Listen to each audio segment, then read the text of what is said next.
पश्चिम बंगालमध्ये नव्या सरकारचा शपथविधी संपन्न. सुवेंदू अधिकाऱ्यांनी घेतली मुख्यमंत्रीपदाची शपथ. पश्चिम बंगालमध्ये पहिल्यांदाच भाजप सरकार.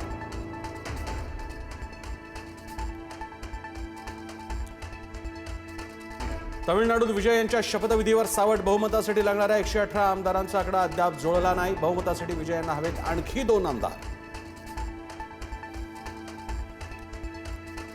महायुतीकडून समन्वय समितीत मोठे बदल. सरकारमधील समन्वयासाठी आता मंत्र्यांची समिती. प्रदेशाध्यक्षांऐवजी आता मंत्रीच काम पाहणार.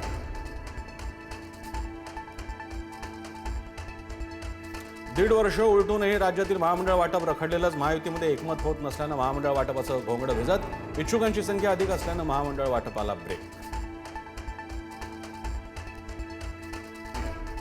शरद पवारांच्या राष्ट्रवादीचे प्रवक्ते विकास लवांडेंवर आळंदीत शाईफेक. कीर्तनकार संग्राम भंडारेंसह त्यांच्या सहकाऱ्यांकडून शाईफेक. लवांडेंनी जाहीर केलेल्या वारकरी संप्रदायातील घुसखोर कीर्तनकारांच्या यादीत होतं भंडारेंचं नाव. पुण्यातील नसरापूर अत्याचार प्रकरणी पीडित चिमुकलीचं कुटुंब आक्रमक. फाशीच्या शिक्षेच्या मागणीसाठी उद्या काढणार मूक मोर्चा. मोर्चा सर्व नागरिकांना सहभागी होण्याचं आई-वडिलांकडून आवाहन. भंडाऱ्याच्या लाखनी शेजारी राहणाऱ्या नराधमानं केला अल्पवयीन मुलीवर अत्याचार. नराधमाच्या कृत्यामुळे पीडिता 4 महिन्यांची गरोदर. लाखनी पोलिसात आरोपीविरुद्ध गुन्हा दाखल.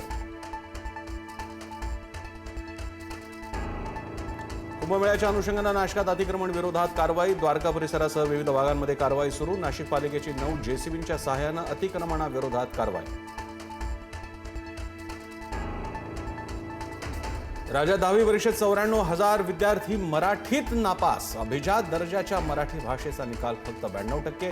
गुजरातीचा निकाल 100%. मायबोलीची पिछेहाट. पुण्यात आज रात्रीपासून सीएनजी मागणार. सीएनजी गॅसमध्ये ₹1.5 दरवाढ. टॅक्सी चालक, ऑटो रिक्षा चालकांच्या खिशाला कात्री.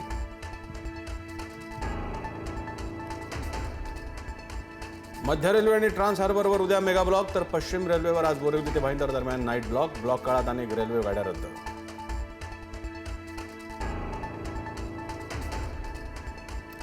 राज्यातील 14 जिल्ह्यांना आज आणि उद्या पावसाचा इशारा. कोल्हापूरसह विदर्भ आणि मराठवाड्यात पावसाचा अंदाज. 2 दिवस राज्यात पावसाचा orange alert. Lieutenant general NS राजा सुब्रमणी होणार भारताचे नवे चीफ ऑफ डिफेन्स स्टाफ. विद्यमान CDS अनिल चौहान 30 मे रोजी होणार निवृत्त. लवकरच राजा सुब्रमणी स्वीकारणार पदभार. हॉर्मुझच्या कोंडीमुळे कच्च्या तेलाचे दर $200 जाण्याचा धोका. सामुद्रधुनी बंदच राहिल्यास जागतिक अर्थव्यवस्थेलाही बसणार फटका. देशात पेट्रोल डिझेल दराचा भडका उडण्याची शक्यता.